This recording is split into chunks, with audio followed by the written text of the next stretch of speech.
মমতা বন্দ্যোপাধ্যায় যা যা উন্নয়নমূলক কাজ করেছে সেগুলো ঘরে ঘরে নিয়ে যাওয়াই আমাদের স্ট্র্যাটেজি। অভাব অভিযোগ তেমন কিছু নেই, রাস্তাঘাট ঠিকই আছে, শুধু জলটাই মোটামুটি আমি শুনেছি। মমতা বন্দ্যোপাধ্যায় তো অভিজ্ঞ, তো এখানে তো ওনাদের প্রতিদ্বন্দ্বিতা আমার সাথে না।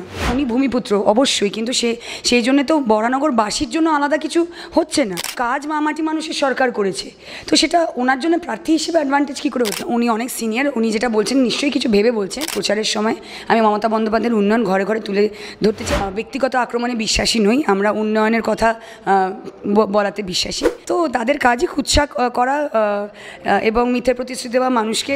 বিজেপি থেকে উন্নয়ন কেমন দেখতে হয় 1 ইঞ্চি মাটি আমি ছাড়ছি না, ট্রোলিং করে আমি দেখিনি। সামনে নির্বাচন, প্রচারের কি স্ট্র্যাটেজি রয়েছে? স্ট্র্যাটেজি কিছু নেই প্রচারে। আমাদের স্ট্র্যাটেজি যদি বলো, উন্নয়ন আমাদের স্ট্র্যাটেজি। মমতা বন্দ্যোপাধ্যায় যা যা উন্নয়নমূলক কাজ করেছে সেগুলো ঘরে ঘরে নিয়ে যাওয়াই আমাদের স্ট্র্যাটেজি, বাস। প্রচারে বেরিয়ে কি অভাব অভিযোগ শুনছেন এই বরানগরবাসীর কাছ থেকে? অভাব অভিযোগ তেমন কিছু নেই। দেখো, একটা রাস্তা যদি বানাই সেটা তো আর 100 বছর ধরে ঠিক থাকবে না। তো সেক্ষেত্রে রাস্তাটা নিশ্চয়ই জল বৃষ্টিতে খারাপ হবে, গাড়ি ঘোড়া চলবে, তাতে ড্যামেজ হবে, তো রিপেয়ার ওয়ার্ক করতে হবে। এটা একটা কন্টিনিউয়াস প্রসেস। তো অবশ্যই কিছু কিছু জায়গায় এখানে জলের একটা সমস্যা দেখা দিয়েছে এবং রাস্তাঘাট ঠিকই আছে, শুধু জলটাই মোটামুটি আমি শুনেছি। কিন্তু সেখানে অনেকগুলো ফ্যাক্টর আছে, সেগুলো নিয়ে আমরা কাজ করছি। তার পাশের গলিতেই আবার জল আছে, তো যখন বাকিরা জল পাচ্ছে এখানেও জল পাওয়া যাবে।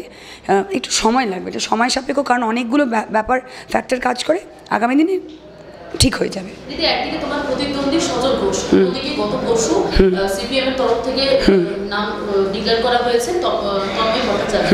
উনি একদিকে অনেকটা বর্ষীয় নেতা, প্লাস ওনার একটা অভিজ্ঞতা রয়েছে, দুজনেই অভিজ্ঞ। এখানে কতটা তোমার পক্ষে চ্যালেঞ্জিং?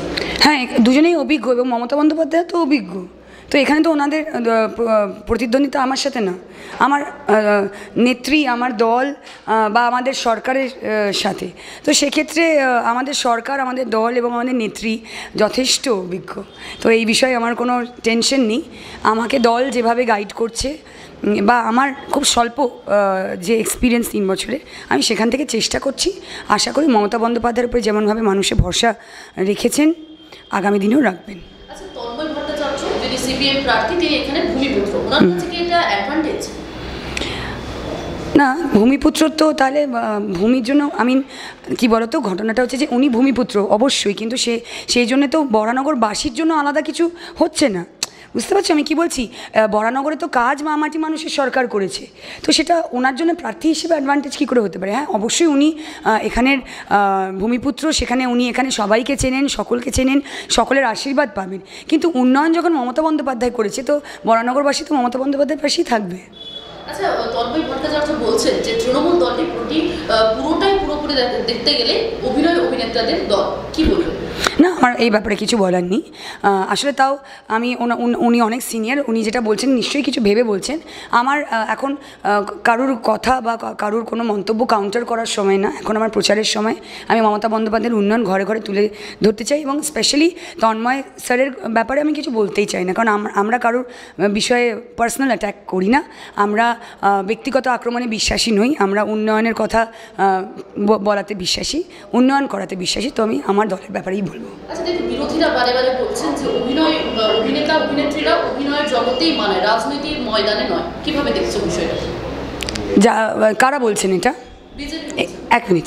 হ্যাঁ, হ্যাঁ হ্যাঁ হ্যাঁ বিজেপি এটা বলছেন যে অভিনেতা অভিনেত্রী পুরোপুরিভাবে অভিনয়ের জগতেই মানায়। তাহলে ওনাদের দলে কোনো অভিনেতা অভিনেত্রীরা রাজনীতিটা করেন না তো? বিজেপির টিকিট পেয়ে কোনো অভিনেতা অভিনেত্রী ভোটে দাঁড়াননি তো? তো আমার মনে হয় যে কাউকে কিছু বলার আগে নিজের দিকটা আগে দেখতে হয়। বলে না, নিজের আয়নায় নিজের মুখটা দেখে আগে তারপরে অপরকে আমি কমেন্ট করব। তো তাদের কাজই কুৎসা করা এবং মিথ্যে প্রতিশ্রুতি দেওয়া মানুষকে এবং ব্যক্তিগত আক্রমণ করা। তারা এটাতেই মানায়, তাদের উন্নয়নের কাজ তো তারা কোনোদিনও করেননি, মানুষে জানেনই না যে বিজেপির থেকে উন্নয়ন কেমন দেখতে হয়। তো সেক্ষেত্রে ওনারা ওনাদের কাজ করছেন, কুৎসা করছেন। কিসের অসুবিধা রে? আমরা শুটিং করি যখন, তখন রোদ থাকে না? বাবারে বাবা, কি গরমে শুটিং করতে হয়, ঠান্ডায় শুটিং করতে হয়। এবং এখানে তো বাড়ি বাড়ি ঘুরছি, কেউ ডাবের জল, কেউ মিষ্টি, এরমভাবে বিভিন্ন জায়গায় বিভিন্নভাবে সকলে প্যাম্পার করছে আমাকে, তো ভালোই লাগছে। দিদি, বাঁকুড়া লোকসভা বাঁকুড়াতে বিধানসভা কেন্দ্রে আমি দেখেছিলাম যে আপনি খুব করে প্রচার করেছিলেন, কিন্তু সেখানে একটা আশানুরূপ ফল হয়নি। বর্তমানে বরানগর যে উপনির্বাচন হচ্ছে সেখানে আপনি কিভাবে প্রচার করছেন বা সেখানে কি মনে হচ্ছে? না, তার সাথে আমার দেখো, আমি খুব একটা ভালো ফল না, এটা আমি তোমার সাথে একমত নই। কারণ 47,000 মানে লোকসভায় 47,000 পিছিয়ে থাকা একটা সিট যদি মাত্র 735 ভোটের জন্য না জিততে পারে, সেটাকে খুব একটা ভালো ফল বলা হয় না। সেটাকে অনেকটা মেকআপ হয়ে গিয়ে একটুর জন্য না জিততে পারা বলা হয়। তো সেক্ষেত্রে যদি প্রথম এসে 2 সপ্তাহের মাথায় প্রচার করে যদি আমি 735 ভোটের জন্য মাত্র না জিততে পারি, 3 বছর কাজ করেছি, মমতা বন্দ্যোপাধ্যায় আবার আশীর্বাদ করেছেন, এখানে তো 1 ইঞ্চি মাটি আমি ছাড়ছি না। আচ্ছা দিদি, আমরা দেখছি অভিনেতা অভিনেত্রীদেরকে বারে বারে সোশ্যাল মিডিয়াতে ট্রোলিংয়ের শিকার হতে হয়, তোমাকেও করতে হচ্ছে কম বেশি। সেই জায়গায় দাঁড়িয়ে কিভাবে করে ট্রোলিং করে আমি দেখি না, নেগেটিভ জিনিসে আমি মন দিতেই নেই।